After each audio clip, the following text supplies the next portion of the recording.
Today, which is our second panel discussion, which is on the topic financing through NBFCs. For the same, I invite our moderator, Mr. Neil Borate, Deputy Editor, Mint, and our panelists, Ms. Shobha Iyer, Director, Commercial, Olea, Mr. Shirish Mathur, Head SME Products and Digital Platforms, Aditya Birla Finance Limited, Mr. Prakash, Sankaran, Managing Director and CEO, Invoicemart, and Shri Sandeep Varma, CEO, Credit Guarantee Fund Trust for Micro and Small Enterprises. Thank you. All right, hope everyone is awake and has had at least some beverage to keep you guys awake. So we're going to be talking about NBFCs and their financing of MSMEs. So to start with, if I can invite all of my panelists to talk about the ways in which they help in this process, starting with you, Shobha. Yes. Thanks, Neil. I represent Olea. We are a company, we work with companies which do exports. I think in the first discussion, there was a lot of focus on export and how do we bolster and boost exports for companies. We focus primarily on it. I think we discussed a lot about the 3Cs and, banks who've been, really upping their game to see how they can lend more, how do they reduce the focus on collateral. We spoke about cash flow based lending and so on. I think the one factor which we give a lot of importance to, and I think which is very critical to unlocking this whole piece, is what is the MSME doing, right? An MSME today is doing all the hard work of making his product known in the global market. He's getting good buyers to give him orders. What does he need now? He needs funding. He needs funding so that he can really make this a regular sale for him and probably even look at growing into other markets. And that's where Olea comes into the picture. Because we understand buyers globally, we do an assessment on the buyers and we give out a collateral-free limited recourse loan to the exporter. Now, it doesn't matter if it's a company with a 10 crore top line or a 300 crore top line. If he has an order from, say, a Target or a Tesco, right, or a TJX, which is with known names in the apparel industry, for example, we give him the benefit of that in terms of funding and at a very competitive rate. And I think that is what is, and there are others like us who do this, and that is what is helping MSMEs really access finance. And I think in the first panel, again, we spoke about the funding gap that's there, close to $1 trillion, and how do you, I also want to take a minute to have a slightly broader perspective that I know we talk about banks and NBFCs, fintechs. I think ultimately we are all part of the ecosystem and the goal is one. The goal is to help India and the goal is to help MSMEs who are a very, very key cog.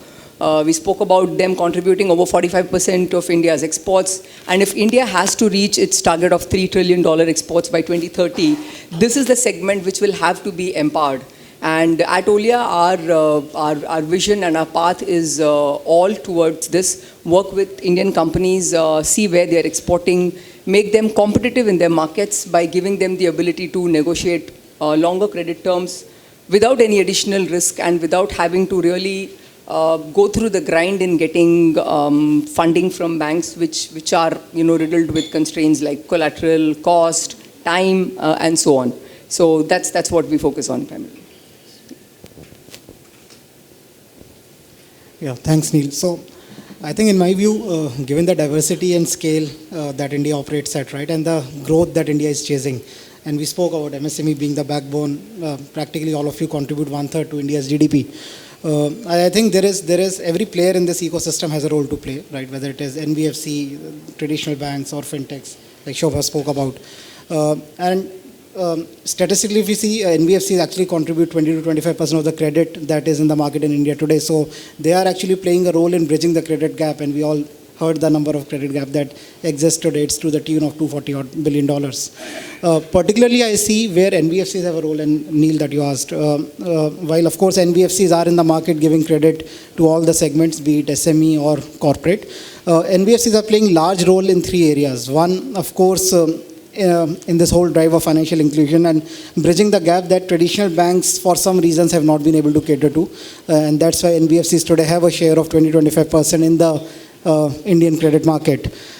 Second, more important is in the product innovation and the type of credit products and structuring that NBFCs can do. And we see that there are certain kind of segments that typically are dominated by NBFCs. So areas or segment where a traditional bank would not want to enter into or would not be very comfortable in giving a credit, we have seen NBFCs coming up, filling up that space and providing access to finance to all companies or businesses that are operating in that area. For example, when this whole thing about solar panel financing started, and there were a lot of companies that were wanting to get into rooftop solar panels, NBFCs were the first ones, right, who came into this space, and then slowly once this market evolved, then also banks also started participating.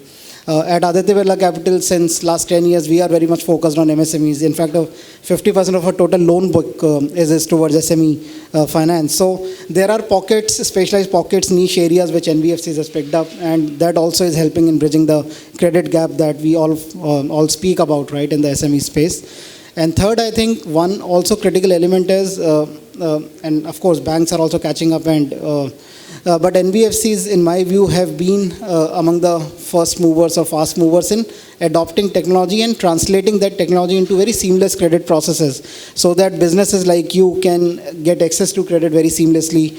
There are platforms, there are digital journeys, there are multiple ways, right, through which NBFCs provide access to capital to SMEs. And I think that's also one way in which they are helping and playing an important role in this ecosystem.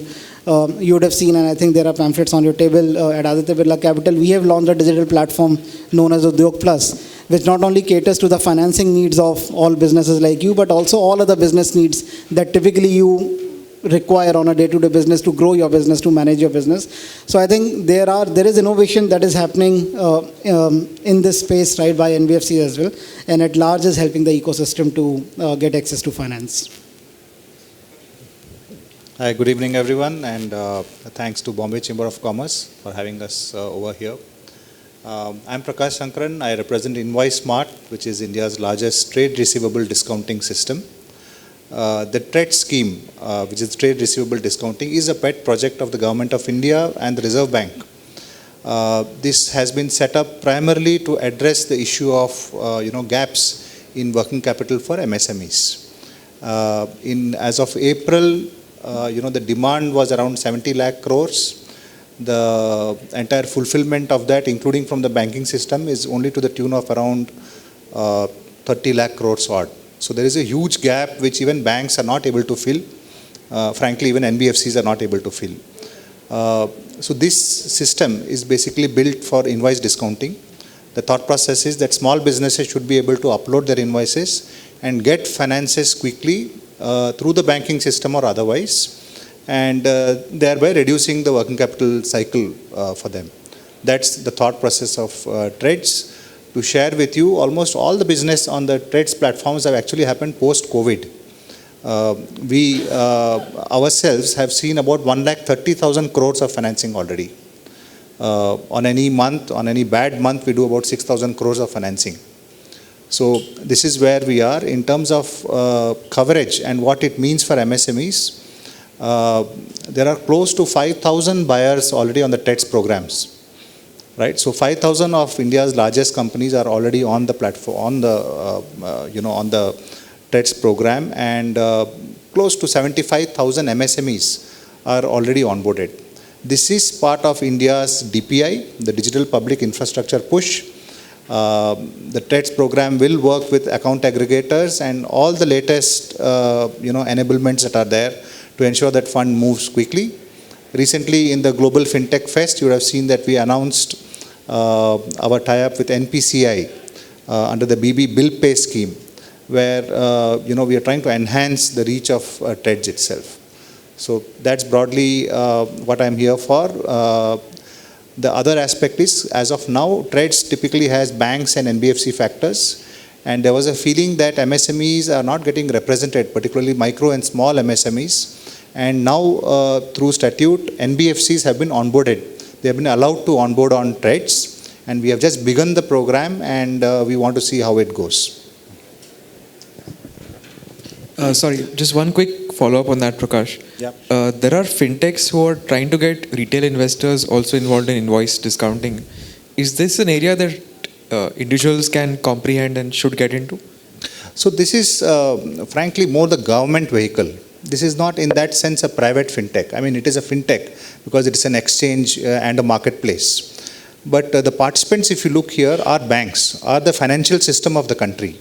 So it's not a fintech which is putting its own capital and financing.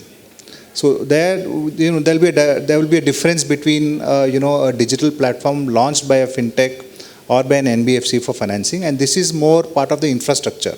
So here, for example, Aditya Birla will be a financier on trades, right? So we won't compete with any of the financiers. And as and when the Reserve Bank allows us to have retail investors or private equity, even they can come onto the platform as one of the participants. Yeah, thank you very much for having me here. I am the CEO of CGTMSE. It's a bit of a tongue twister, the name. And the name itself says, what do? We provide guarantee for the loans that are given to micro and small enterprises. Now, we all know that the biggest problem, as such the credit gap exists, which Prakash also talked about, and the amount also varies. Somebody says it's 30 lakh crore, McKinsey says 45 lakh crore, World Bank reports says 35 lakh crore. So it varies, but the fact remains that the credit gap is there, and nobody denies that. And it's very ironical that the credit gap is there. The bankers make their money by lending, not by taking deposits. Still the gap exists, and why should it exist? That is the question. And the biggest problem that the micro and small enterprises particularly face is the availability of collateral security, because the bankers, and this is because the perception or not having any or sufficient credit footprints. So all these things lead to having a perception in the minds of the lenders that this segment would be more vulnerable in terms of the contamination of the portfolio. And there CGTMSE comes into being, and we were set up by Government of India. We are a Government of India enterprise. Like, we are a trust basically set up by Ministry of MSME, Government of India and SIDBI jointly. And our work is to provide guarantee for any loan which are being given by the lenders. And the lenders is a huge gamut. It comprises of all the public sector banks, private sector banks, the NBFCs. They are also part of our game, and MFIs are there. So everybody is there, and the mechanism is very simple. Once the loan is given by them, we provide guarantee. The guarantee ranges from 75% to 85%. And in the event of account going bad, we step into the shoes of the borrower and make the payment to the lender. So it is a credit enhancement mechanism.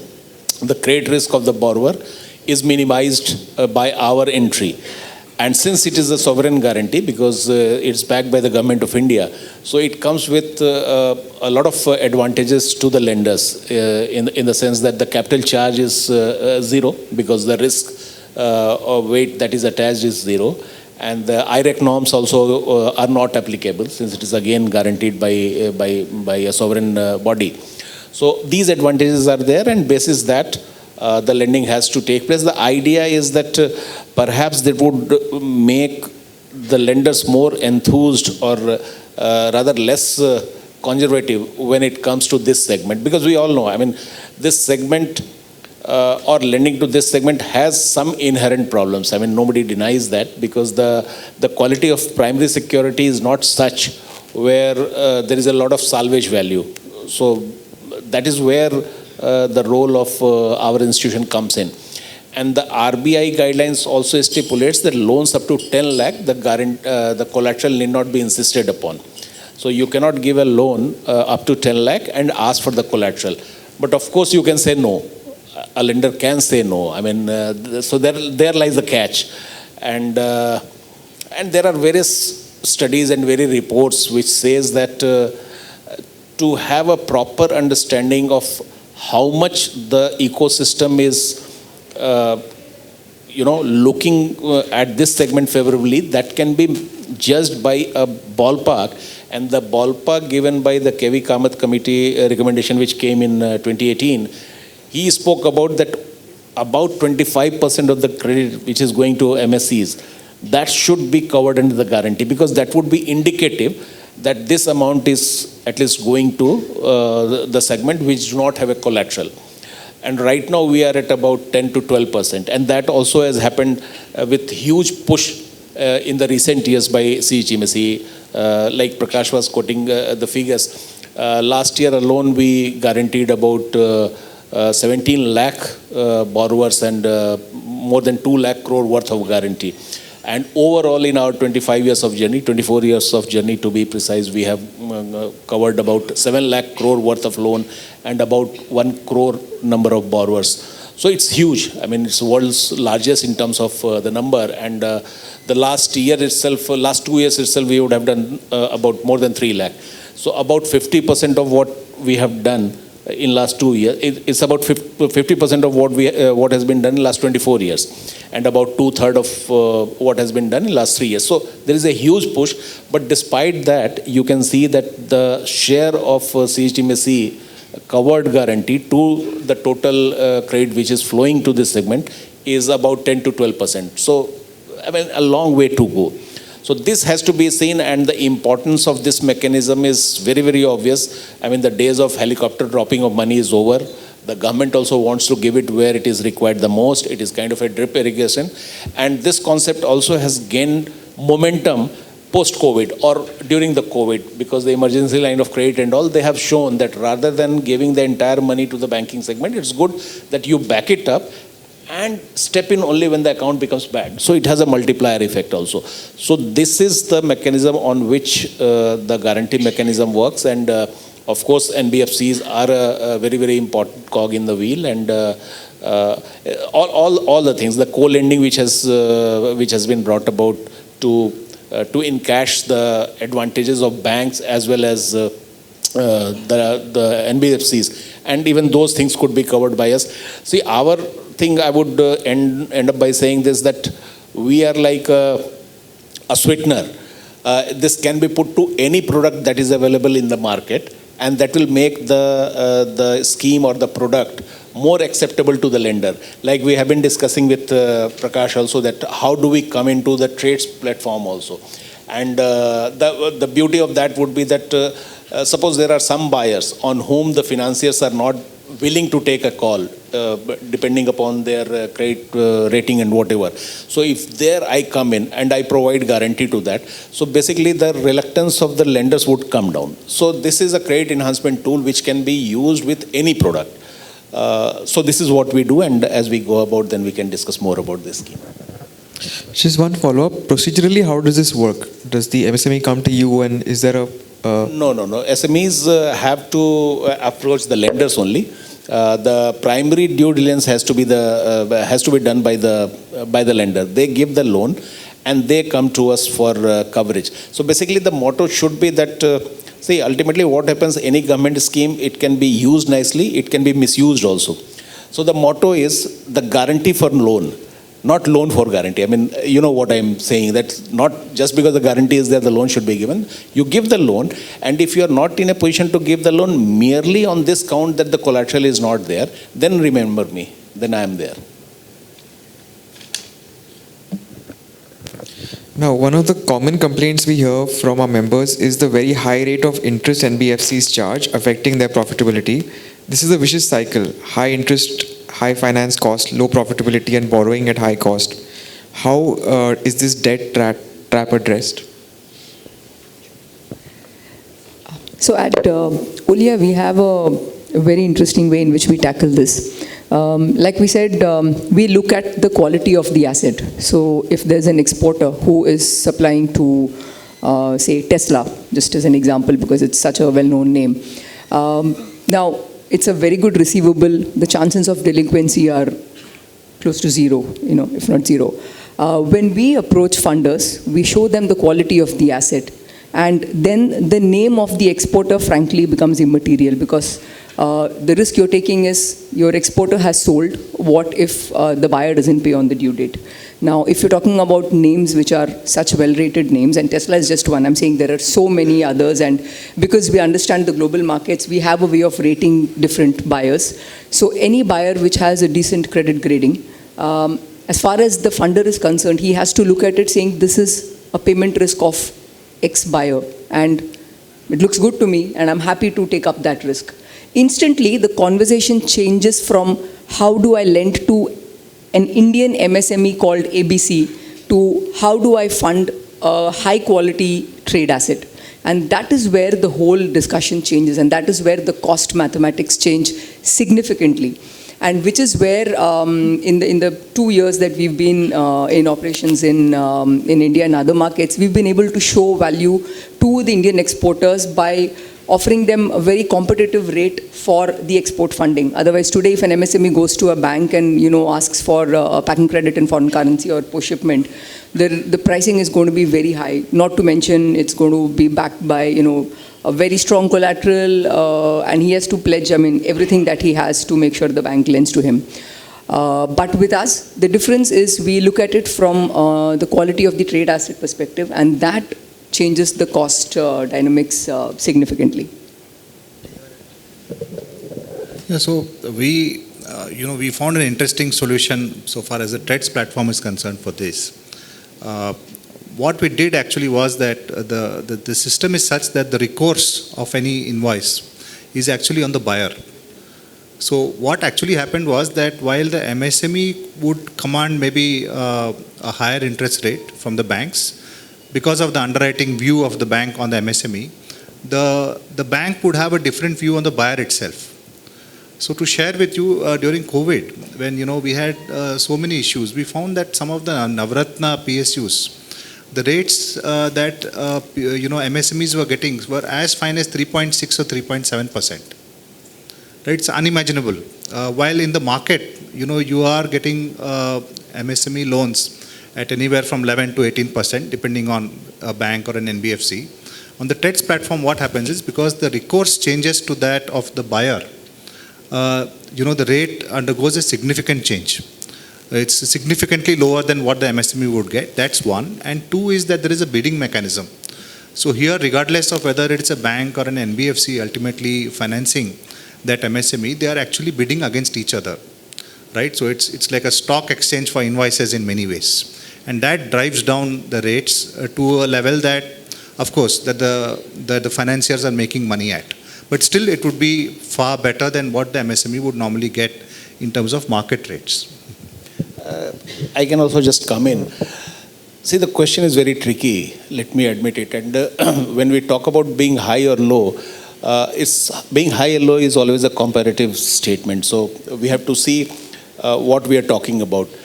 And sometimes the solution can lead to bigger problems because the jury is still out. What is the real problem? Accessibility to credit or affordability to credit? So this also is not settled yet.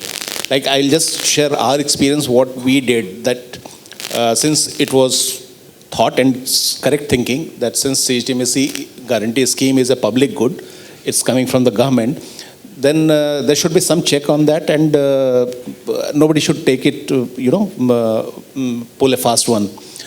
So we stipulated the condition that if you are taking guarantee from me, you cannot charge more than 21%. Some ballpark figure was quoted. It still exists. Now, we have been experienced the fallout of this kind of a stipulation also, because the moment you do 21, it's not that because guarantee is available, the NBFCs are going to bring down their lending. The only thing that they do that, they don't take your guarantee. And once they don't take guarantee, then the rate goes up even further. So that is a thing that we have to keep in mind. And as long as, see, I'm a student of economics, and I always believe that the price is something on which there is a seller, there is a buyer. And of course, it should not be exorbitant and all. And it cannot be, because the platforms like Trades is there, we are there and all. We make sure that it does not happen that way. And the solution will lie on creating more and more marketplace. You create more and more marketplace. So this will bring the inherent strength in the system, and I'll not say bring down the cost of lending, but it would stabilize. Low and high is again a relative terms, but it will stabilize at a very, very reasonable level. That should be our approach, because the moment you try to do it artificially, then the impact could be worse than the solution that we are trying to find out. Also, just to add, Neil, I think while this statement is true and generally it is understood that NBFCs are lending at a higher rate, but what I see, it's not applicable across, and the trends are changing. One, of course, emergence of platforms like Trades, which is forcing all the lenders to come on a platform and bid for a deal, right? That itself is creating a competition among lenders, and the price for the end customer is coming down, which is a good thing, and it is democratizing credit in a way. That's one. But two other things that I see clearly NBFCs are doing, and we are also actively looking at it. One is, this whole game is about pricing risk. So it's not that NBFCs will lend to everybody at a higher rate, right? It's all about risk-based pricing. And now with availability of data, the visibility that you have, and we heard in the earlier panel also, even banks are adopting cash flow-based financing. So the more visibility you get into the business of SME, the more comfort you can derive out of it, and then you can price it accordingly. And hence, if there is a good credit on the table, it gets priced at a very competitive rate. It also depends on the nature of product. So, and like Trades is about receivable financing. So if there is an underlying trade, you also give example of an SME dealing with Tesla as a corporate. So if there is an underlying trade where the other counterparty is really strong, right, then you even see NBFCs lending at a rate which is as competitive as traditional banks offer. Typically, we do supply chain deals, supply chain finance deals, where the rates are as fine as typically any traditional bank would offer. So it's all about NBFCs are also learning this game of pricing the risk and leveraging data, leveraging technology, the whole digital public infrastructure, and getting more visibility and more comfort and pricing it accordingly. And third, I think the price is also a function of OpEx, right? So finally, NBFCs also have to make money at the end of the day. And if you look at the complete P&L chart, right, OpEx is also one component which plays a role. And again, there, emergence of digital, the whole technology coming in, right? NBFCs being able to provide digital journeys, getting access to SMEs, right, at a much lower cost, because now you can get and acquire customers digitally, right, through your systems and platforms. I think that is also bringing down the overall OpEx for NBFCs, and I would say this is applicable to even banks at large. So the whole OpEx of acquiring a customer, underwriting a customer is coming down, and clearly that benefit is getting passed to SMEs, right, or any lending segment or a customer segment that is there. So these are some of the ways in which pricing is coming down and credit is becoming more accessible to SMEs at large. Sandeep, if I may come to you, do you charge the NBFCs some premium when you give the guarantee, or is it financed from the exchequer? And no, we take a guarantee fee, and of course the risk premium is charged based on the risk perception of the lender itself. I mean, I understand there is a finer point here. We want to reach out to that stage where my risk premium is linked to the risk perception of the borrower. But that is a very tedious kind of a thing. As I said, that last year alone we have done about 17 lakh. This year we'll be doing 25 lakh, around 25 lakh borrowers. So it's a bit tedious, but we are working on that. But we do charge, and but our risk charging or the guarantee fee and all to NBFCs is cheaper than what we do with the banks. And what percentage of your loans you had to pay out? Yeah, NBFC would be, you want to know the share. Book, yeah. The NBFC's book would be about 19 to 20% of our total book. It would be about 50%, around 50% or 55% public sector banks, and about 25% or something would be private sector bank, and about 20% would be NBFCs. No, I meant the amount that you've had to pay out, like the guarantee's been invoked and... This is about roughly about 5% of the portfolio. A portfolio which is created, roughly about 5% of that is settled. The NPA would be roughly around 10%, and the payout would be 5%. The difference between NPA and this thing is obvious, because it all depends during what life cycle of a loan it gets converted or it slips into NPA. Because the sooner it becomes NPA, higher this is the load on me. And later in their course of journey, if they become NPA, lesser would be the outstanding, and accordingly lesser would be the weight on me. So various permutation, combination, various scenarios would be there, but roughly it is about 5% which goes out.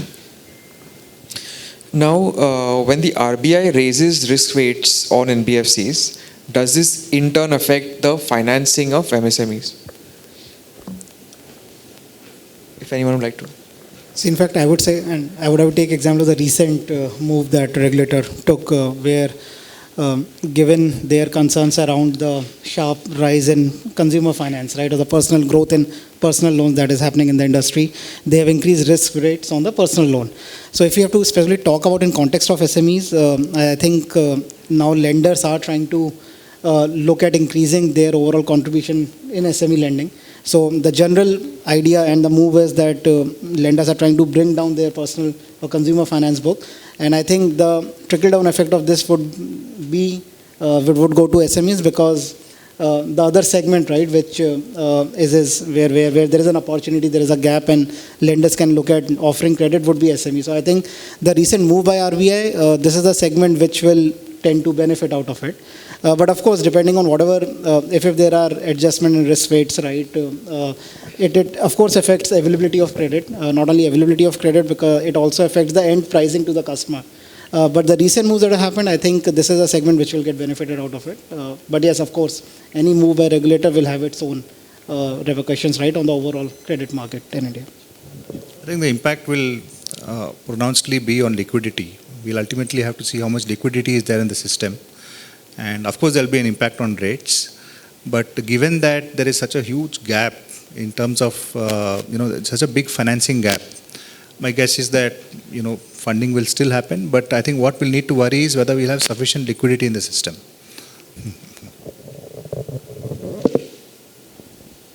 Also, I think one thing just to add is what is happening is this will also lead to increase in more co-lending partnerships. So NBFCs, where now this move is increasing the cost of funds, we might see NBFCs partnering with traditional banks, right, and getting into co-lending arrangements, which ultimately will benefit the end borrower, right, in terms of rates. So that might also increase.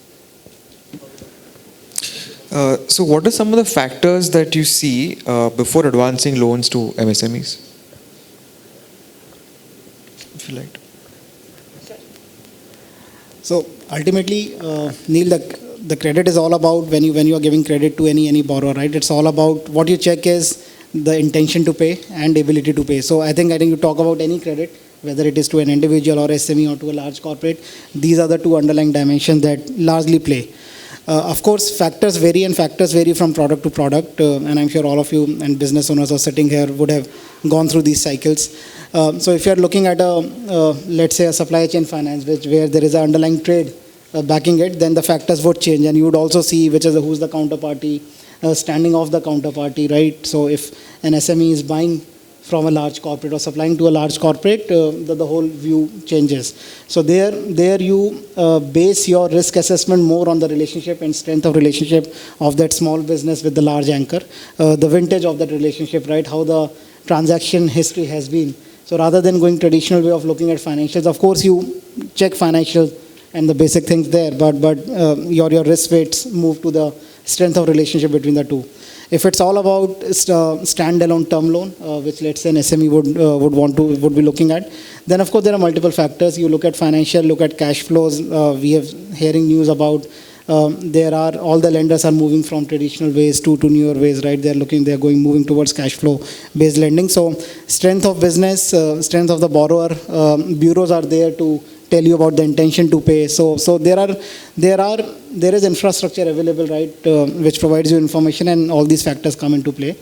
I think what we are also seeing an increasing trend is this whole lending based on alternate data. So today, if you see, and by alternate data, I mean you do not take financials or do not rely on financials, but you look at data which is available publicly.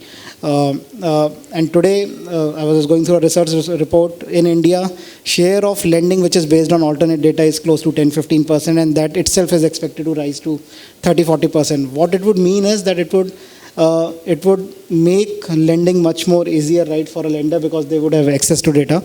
Just to give you an example, let's say any SME selling on a e-marketplace, if that data is available, right, then more than a balance sheet, which is a point in time status of that business, right, and that typically comes at end of the financial year. Running transaction data or sales data of an SME selling on an e-marketplace, right, is a very dynamic indicator, and can help a lender in providing credit easily. Similarly, we see a lot of now lending in the last 2 years have increased in the merchant space, because most of these small merchants have adopted digital modes of collection, right? So all small shopkeepers are using QR codes for collecting money, or POS terminals for collecting money. That availability of that data also gives a very dynamic view of that entity, right? And then it becomes easier for a lender to assess the risk and then make credit available. So I particularly see that alternate data will take a larger share going forward, especially in small ticket finance. And of course, otherwise, the tenets of the funding remains largely same. So we do some interesting work in this. While MSME lending seems to, a bottoms-up approach, we go it the other way around. We look at MSME-centric industries, and we look at appetite of banks and financial institutions. Right? So if someone says that a particular bank, is keen to lend in steel, then obviously we will get all the steel companies in that sector and their MSMEs around that and ensure that enough liquidity is there. So we won't go to the individual MSME and find out the problem, but we'll hit it on the top and get sufficient financing there. Similarly, if we find that for certain segments and for certain financial institutions, there is no appetite in particular sectors, that's where we'll try to go down the value chain, look at NBFCs, look at other institutions which might be willing at a higher risk cost to do that financing. So for us as a marketplace, it would be the other way around. We would still be addressing the same problem, but from the other direction.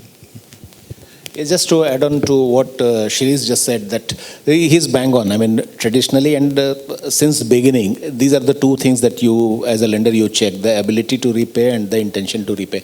The only thing that is that keeps changing is the ways to do these things. So traditionally, or the world over, the scenario was take a collateral, because it used to serve both the purpose. It was kind of an instrument to check the ability to repay, because in the event account going bad, there is always a collateral you can fall back upon. And the intention to repay also was, linked to this, because when we started our lending career, we were told that always take a collateral. And in that also there used to be gradation, that what kind of collateral will put more pressure on the borrower to behave properly. अगर जिस घर में रह रहा है वो घर ले लीजिए तो और भी ज़्यादा control में रहेगा. So these kind of things used to be there. But with passage of time and availability of so many data around, so many institutions around, one has to look at the alternative sources through which these things could come. Like the intention to repay could now be taken from the bureau data and all those things. Account aggregators are there and all. And the ability to repay, of course, my institution is there, the ability to repay, that even if he is not able to pay, rather than depending upon a collateral, resolution through which is a very cumbersome process. We all know. I mean, it can go on, and recent changes also where a person who, a property where somebody is residing, which is rented out and all, you cannot vacate it, and also all those issues are there. So the better options would keep emerging. The smartness is to keep abreast of what is happening, what is the best option available, and then go for that. And also what Prakash said, that we as an institution which is kind of having a bird's eye view of the entire thing rather than being a lender, so we also do the same thing, and this is how it should be done.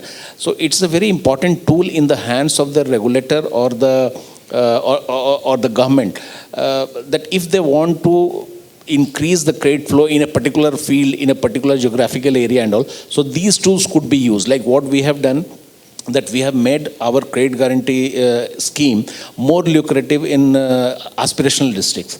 We have made it more lucrative in the ICDDs, which is RBI's defined credit deficit areas. So there what we do, that if the credit guarantee coverage is about 75% in other areas, there we give 85%. The borrowers are also given some incentives. The women entrepreneur, the coverage is more, the fee is less. The SC/STs, the coverage is more, the fee is less. So this is how you can use this instrument to kind of enthuse the bankers, or artificially you create a channel through which the credit inflow to this desired segment go up. No, I was just thinking back, like 20 years back, I think anybody who's been in banking or financial services would know, when you would go to your risk team with a proposal, the backbone of the whole discussion would be the balance sheet. And we would open the balance sheet, see the notes and the annexures and dissect it, threadbare, and the discussion would be more about how is the balance sheet looking, and futuristic, that, we think this company is going to do X, Y, Z, and so on.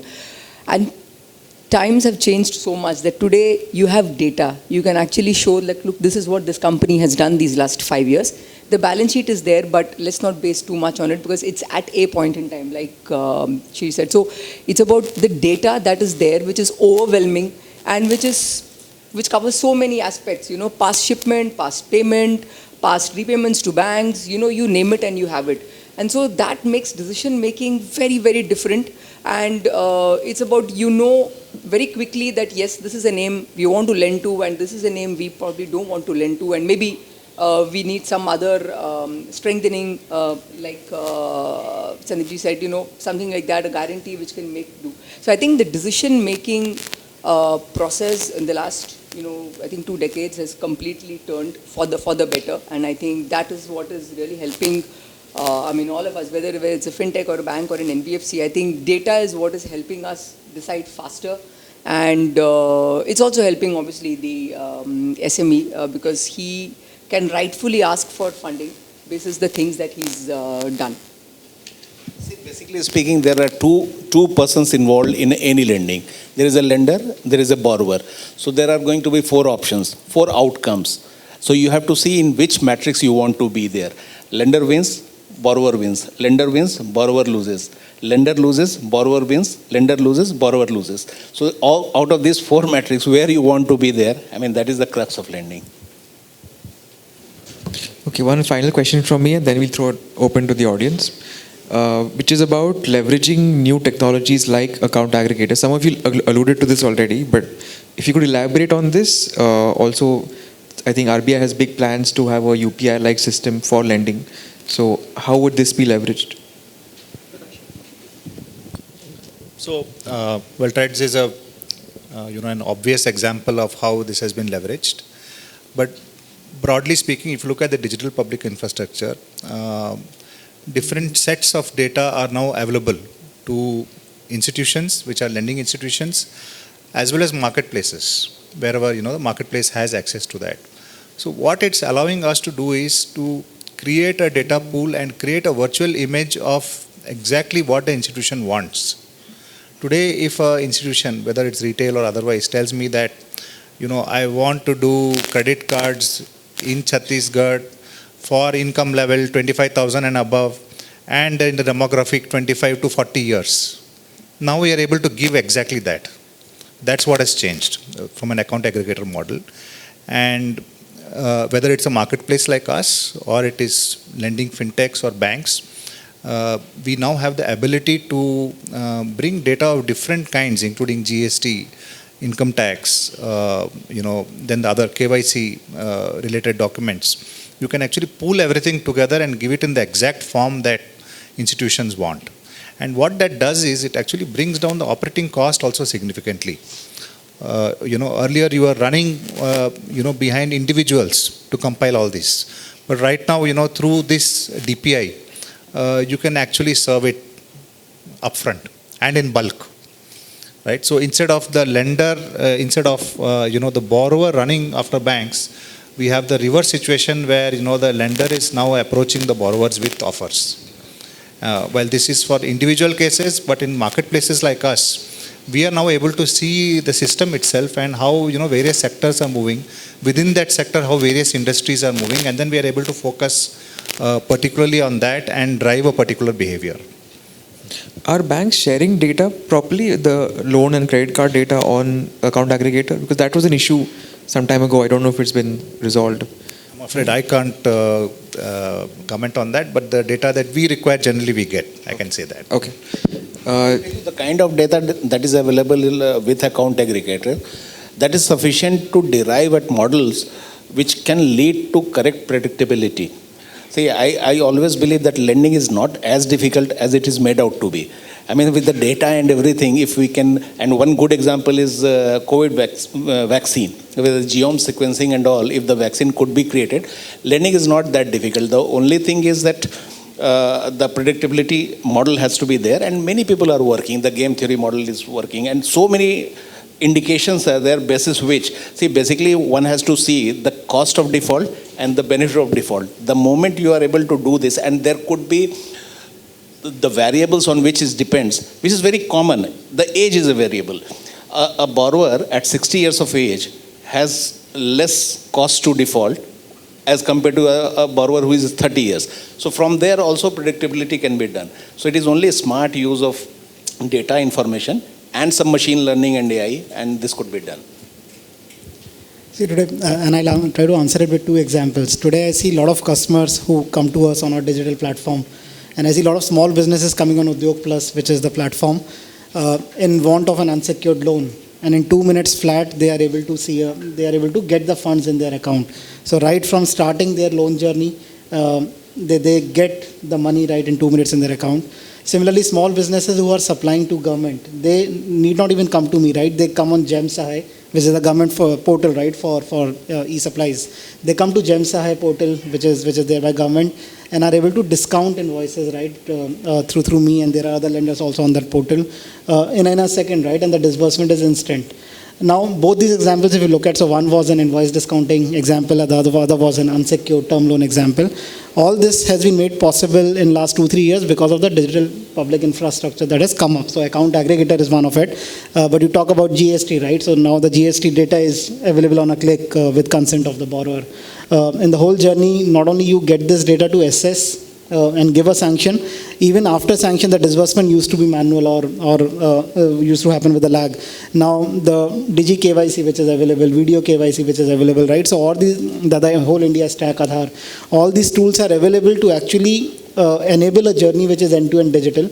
And today, earlier, and when I meet customers, right, and especially into this segment, a lot of small businesses say that the lender they work to, they prefer to work with is the one who can give them credit as and when they need it. Right, so at the moment they need it, because time is very critical, right, when it comes to small businesses. And I think this whole digital public infrastructure is enabling NBFCs, other lenders to provide that experience and provide credit at the time, at the moment they need it, right? So that's the impact account aggregator or GST, whatever you talk about, is creating in the market. All right, fantastic. Any audience questions?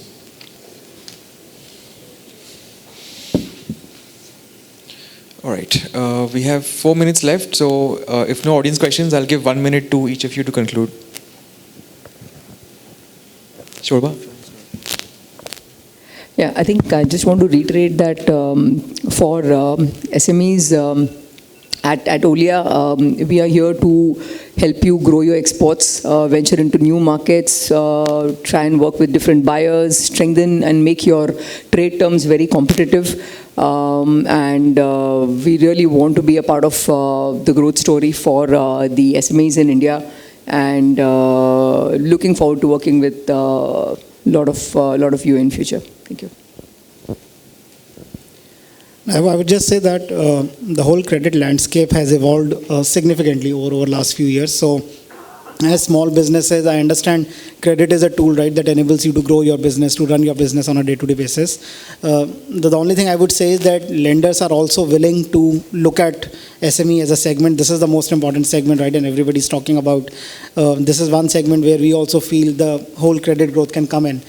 So it's all about how transparently a small business comes forth, willingly shares data. Of course, all this happens with your consent, but the more willingness there would be from the borrower side to come and share data, right, and allow a lender to look at data, I think the whole credit experience can become really seamless, really frictionless, right, and availability of credit can actually be made possible at the point in time when all small business owners would need it. So it would be a step from both the sides. Both the parties have to come on a common ground, right, and support each other, and we can really see this whole credit gap that we talk in SMEs coming down over the next few years.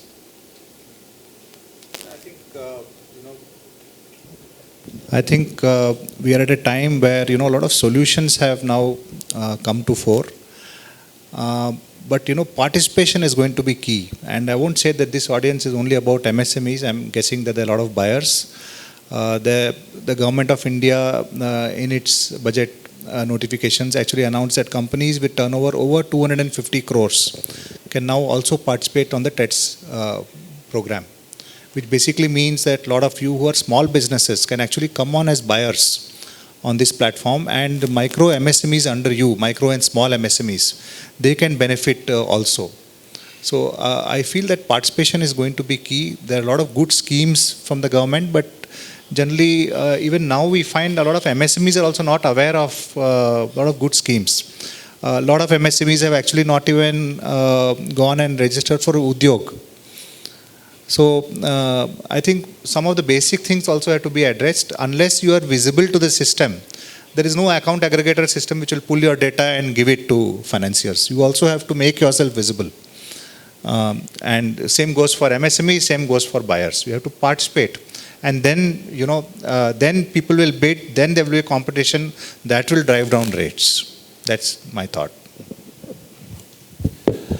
Well, there has been a paradigm shift in the way the lending has been happening for so many years, and I firmly believe that the more democratic